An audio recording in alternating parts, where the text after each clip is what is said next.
What's up, guys? I'm SaltEMike, and this is your Star Citizen Week in Review for August 5th, 2024. We are finally in Wave 1 with 324, but it kind of still feels like EVO. Pyro is looking wild with contested zones, and Ship Showdown is starting. Who's excited?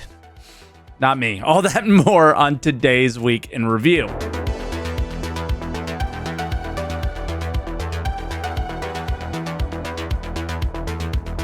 And as always, if this is your first week in review, this is where I take all of the official Star Citizen news each week, put it into one video, and share some of my opinions about it. I also live stream on Twitch, twitch.tv/SaltEMike, where I will be playing a lot of 324, coming up with a focus on grinding that cargo rep, seeing is the reward really worth it. So stop by and say hi if you haven't yet, but we've got a lot to get to, so let's get into patch notes.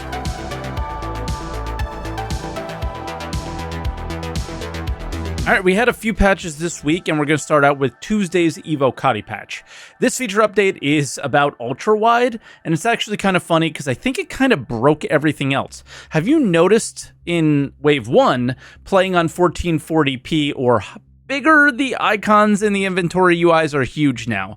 Put your resolution at 1080p just for fun. They go back to normal and get super tiny if you go to 720p. For bugs, they fixed doors not opening, at least for the time being. I kind of did have this issue a little bit on Wave 1, and the fish tank can be moved with a tractor beam now, and it can become a decoration, which is cool. Wednesday's EVO 324 features, we're mostly a balanced pass on auto cargo loading, but I gotta say, at this point, I was so burned out on testing, I don't even know what was changed, and they increased the health of the Anvil Hurricane, likely to bring it back in the conversation with the Scorpius. If you guys know what happened with the cargo balance there, let me know, but no one's really doing commodity trading, so it's kind of weird right now since the focus is mostly on the missions. For bugs, the first item was not fixed. Mission markers do not update at all until the mission is complete or part of the mission is complete.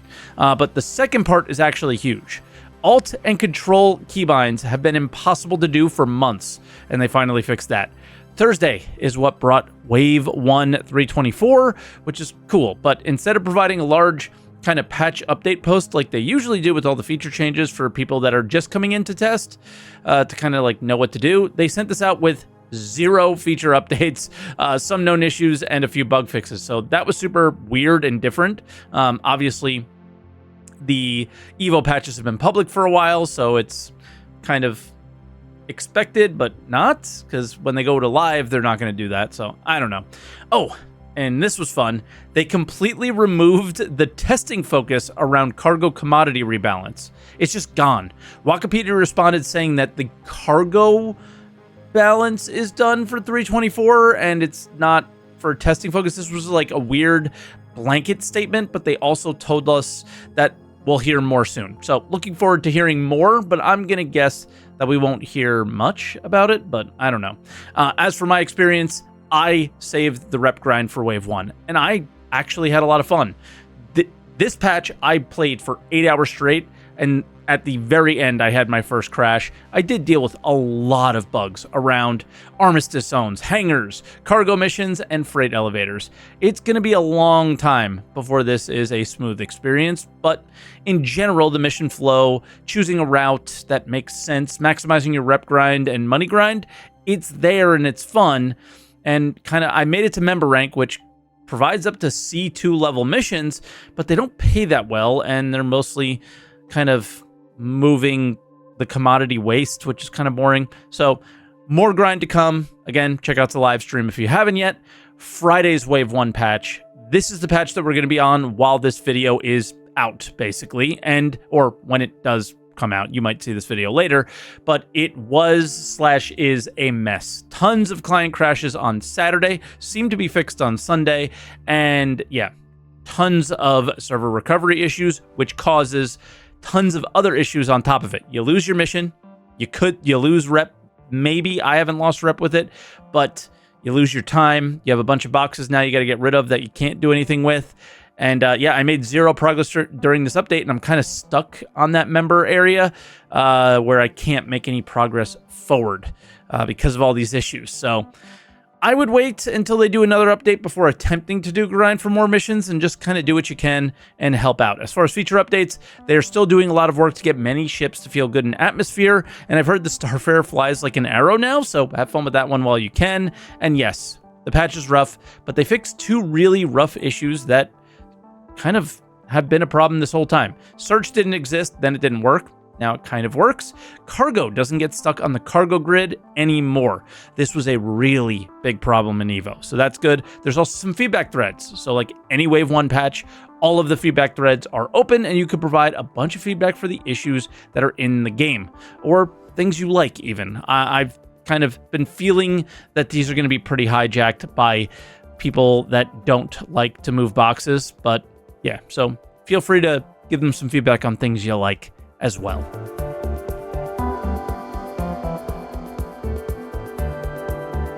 No monthly report, so we jump right into video updates, and we start out with Inside Star Citizen Alpha 4.0, what we do in space. And the first clip I want to share is something that I wasn't expecting. The Rough and Ready gang is one of our main operators in the Pyro system. Almost every single rest stop refueling station is going to be run by Rough and Ready. While they're totally down to defend their territory and they're not going to take any BS from anyone who's opening fire or hurting their business, they also don't get dragged unnecessarily into conflict. Now, they said not all, but nearly all the stations are run by Rough and Ready, and I think a lot of players were expecting this kind of tug of war in Pyro between factions for control of these stations, but that doesn't look like this is the case. Questions that players have are kind of what happens when I have bad rep with Rough and Ready? Is fuel even going to be an issue in Pyro as previously stated? Will life be as hard as we thought, or will stations be safe havens like in Stanton? Next, we get a quick rundown of a number of different stations from what we had in the Pyro playtests. Starlight Service Station, Obituary, Gaslight, and Megumi Refueling. And of course there's Checkmate Station, which is a little bit different to how you may have seen it in Pyro Playground and CitizenCon, and there's also Ruin Station. What sets Ruin apart? It's the big LEO. It was originally Checkmate that you would have seen in Pyro, but it's been greatly expanded. It has significantly revised and enlarged interior with much more gameplay opportunity. Yeah, pretty cool. They look great, but the main thing is the lighting in those scenes. It is greatly improved from what we're used to seeing in the game now. A lot of players are assuming this is global illumination, and it probably is. Then we are getting a massive quality of life change in Pyro. You have direct access from your hangar to the cargo deck, and that's where you can buy your commodities or sell them, and then you can return right away into your instance hangar and then go off on your trip. From there, you can also access the external freight elevators to easily load your whole seas. And so we've made these gameplay loops much less tiring in Pyro. First, this change better come to Stanton as well. We need this. I am really curious what loading a whole sea manually will be like, especially in Pyro. But regardless, I like the idea of more direct access to the gameplay, less needless transit in stations and landing zones, please. Now we get to the contested zones finally. So a contested zone, design-wise, we are likening them to kind of a classic MMO dungeon. Instead of the primary way of accessing this content being behind missions, we are taking more of an open approach. It is an open space for players to go in and farm, get loot, some special rewards. They are right there next to the social space. It's really quick access, which I think is something that makes Pyro unique. You can be in the social space, you have your shops, you have the hub, you have the clinic, but the contested zone is right there, often through just a door, an airlock. Loving that they're always on, but loving even more that they are a straight shot from a safe zone. No ship travel at all, right into the action if you want it. Not only is this fast action for you, but it's the ease of access for your enemies as well, so it will likely be active. My only fear here is players constantly respawning without consequences, and the likelihood of this content completely dying off with death of a spaceman, right? Is the consequence like CIG wants it to be? Like, I'm not really sure if this is going to play out perfectly. But for the time being, it might be pretty fun, but it also might have its issues. So I think the only way to make this better is if gear is hard to come by, because then when you run out of gear, you can't really run these missions, or certain gear that you need to do or need to have to do these missions. Well, they're not really missions, but yeah, I think you get the point. Okay, then they get to the flow of the content. At some point, you'll be facing multiple doors, and every door is giving you different things to fight, different rewards, and so you have to choose where to go. And some of them will be blocked through some puzzle elements, like key cards, to allow you to open the door and access the wing. Some areas are more secure than others with better rewards. Other areas are highly contested, and there's more players coming into that space and more like an arena. The zone inhabits various types of outlaws. These inhabitants are a constant population within this space. So they're not spawned via missions, they just exist there, and they will respawn over time. So this is a constantly inhabited space with a constant flow of challenges. It seems really PvE heavy. That will never slow down, even if there are no players to PvP against. It really sounds like it's not something that will be easily dominated for a long time, and players will likely have to choose a good time to get out and hold on to whatever they looted. Speaking of loot, they explain just a little bit about it here. Loot that you've already gotten is going to come back. The time door that we have is timed based off of the world. So you have a really huge incentive to stay there, to keep holding your ground, to really make this your space as long as you can before other people take it from you. And I think that that's one of the things that's really exciting to me about bringing this to Pyro. Unfortunately, they gave zero indication on what loot might even be. So in the end, like SPK, like Ghost Hollow, like Wake Up Disaster, they are very similar locations to these, but the reward was never really worth it. If they don't get the reward right, this content won't ever get the play that it likely deserves. And lastly, there's a quick hit on asteroid bases. Asteroid base gives us the opportunity to create missions where you can be in space, then you have to go on the interior to continue the mission. We made a little twist of the bunker, little space where we can have some missions, but in space. Sometimes we could start with ship combat. You could have heavily defended areas on the outside. You could be engaging enemies outside on the landing pad. Some of them even have copion infestations. This seems like exactly what they said. A ship/FPS combo, but like a bunker, kind of. And they later talked about the fact that there will be more than one entrance and implied that maybe you can sneak in, but these generally seem like your basic missions, but in a new location. Then Star Citizen Live, it was certainly one of those SCLs, but I did enjoy some aspects of it, just going back a bit, hearing about their experiences with Squadron and the old days, but nothing to be learned or gained from in terms of Star Citizen. So let's move on to other updates.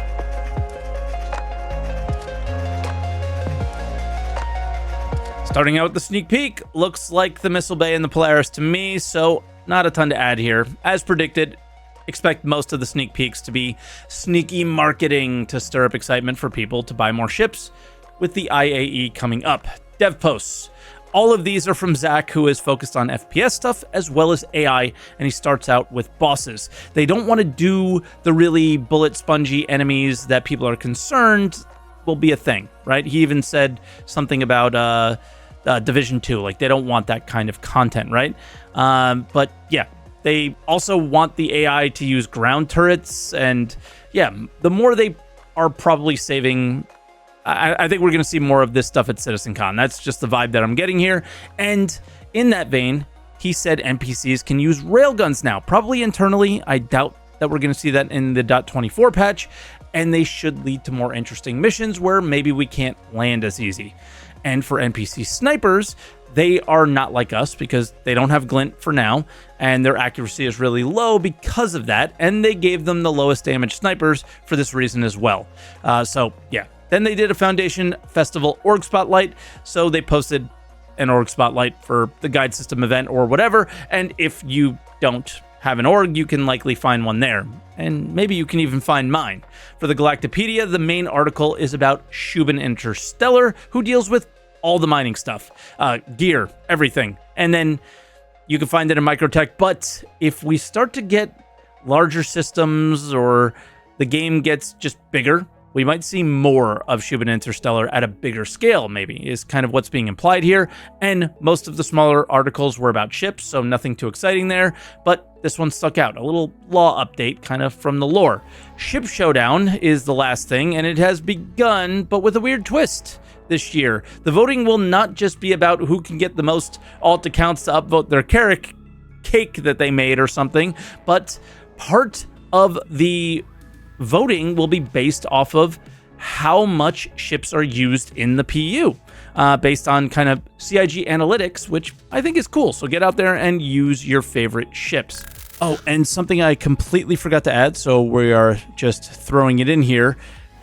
They released a kind of short or mobile phone type of video that was talking initially about 324 and then just sneak peeked base building, which was crazy. So we saw weapon racks, armor racks, and like a little living area. So it's nothing crazy, and they are teasing the fact that we will see this at CitizenCon and hear more about it, which is crazy. And that'll do it for this week. Kind of a short week in terms of the CIG official content, because it's kind of a big week with the big patch that is open and available for people to play now. But like I said earlier, it is rough. It feels like EVO, and I think it's going to be a while before this thing is live, but I think they're going to try to push it as quickly as possible. So what it really comes down to is, when we come back next week, how many patches and how much improvement have they really done? But we'll have to see. I totally get 324 is not for everyone. I'm enjoying it. So once again, stop by the live stream and say hello if you guys haven't yet. And yeah, that's what I'm going to be up to all week. Probably going to do some guides on the mission flows and things like that. There are some cool little sneaky things that I'm willing to share with you, and I can't wait to do that. So if you guys haven't yet, like the video, because it is 1 a.m. after a hockey game that I got beat up in. And yeah, leave a like, comment down below on anything I might have missed, and subscribe if you are enjoying the Weeks in Review. And I will catch you guys next week.